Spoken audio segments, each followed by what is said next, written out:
কিছু শ্বশুরি হকলে ছেলের বউ হকলরে নাইটি পরিধান করতে দিন না।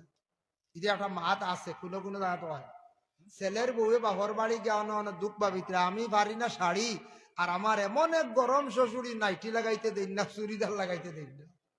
বলা কোনো জায়গা আছে ইলা দরবার এখন আমরা পাইছি ও শাড়ি আর নাইটি দিয়া দরবার লাগিয়েছে কি। আল্লাহর বন্দেগান দেখেন যে কাপড়ের দ্বারা মহিলার শরীর ঢাকা থাকে, অতএব মহিলা সেই কাপড়ের দ্বারা সন্তুষ্ট। অতএব যে কাপড় দ্বারা মহিলা কাজকর্ম সবকিছু করতে অসুবিধা হয় না, তাই এই কাপড়টা মহিলা পরিধান করক, জায়েজ আছে, অসুবিধা নাই। কিন্তু আমরার মধ্যে নিষিদ্ধ আছে, ইসলামে নিষিদ্ধ করছে এমন কাপড় পরিধান করতে না যেটার মধ্যে আওয়াজ আছে। এমন ফাত্তর লাগাইল এই কাপড়টা মহিলায় ব্যবহার করতে না, কাপড়ের মধ্যে আওয়াজ করবো জন্নার জন্নার করি, এই ধরনের কাপড় মহিলা ব্যবহার করতে না।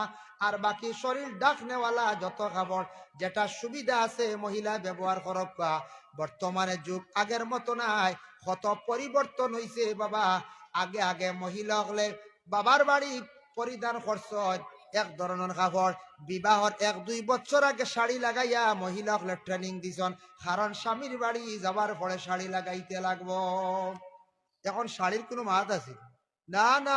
এখন আমরা আর মেয়েরার একটা বালা একদিন বস্ত্র শাড়ি লাগাইতে পারেন স্কুলের ছাত্ররা সরস্বতী পূজা না লাগাই না, খুব শাড়ি লাগানি হয় এদিন দেখবা। এখানে যেন 12 বছর এইনু আছে, আর 16 বছর আছে, 18 আছে, 10 বছরেও দেখছি শাড়ি লাগাই বালা। আমি কই আর বালা শাড়ির ট্রেনিং করে শাড়ি খান লাগান না কোন চাই সরস্বতী পূজার লাগাইতে লাগাই। এখনকার যুগ পরিবর্তন হয়েছে, আগর মতো নাই। এখনকার যুগে শর্ট কাপড় বাহির হয়েছে, শাড়ি পরিধান করার পরে কোনো সময় মহিলাদের কিছু শরীরের অঙ্গ প্রকাশ হয়ে যায়। নাইটি ব্যবহার করলে, উন্না ব্যবহার করলে শরীরের অঙ্গ বাহির হয় না।